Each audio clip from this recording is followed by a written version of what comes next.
আজকে করব একদম ঘরোয়া পদ্ধতিতে মাছের ঝাল। আপনারা আপনাদের পছন্দ মতো মাছ দিয়ে করতে পারেন। আমি নিয়েছিলাম গ্লাস কার্প মাছ। ফার্স্টে নুন আর হলুদ দিয়ে মাছটা ভালো করে ভেজে নিয়েছিলাম। আর ওই মাছ ভাজা তেলেই আমি রান্না করব।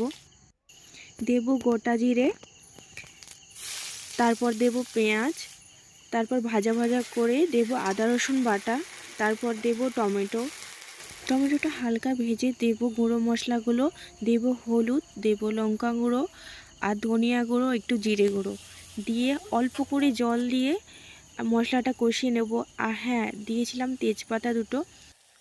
মশলাটা ভালো করে কষে তেল ছেড়ে এলে তখন দেব আমি জলটা ফুটে এলে যতটা গ্রেভি চাইবেন ততটা গ্রেভি রেখে উপর থেকে ধনিয়া পাতা কুচি আর একটু গরম মশলা আর ভাজা মশলা বলতে একটু গোলমরিচ আর জিরে গুঁড়ো দিয়ে নামিয়ে নেব।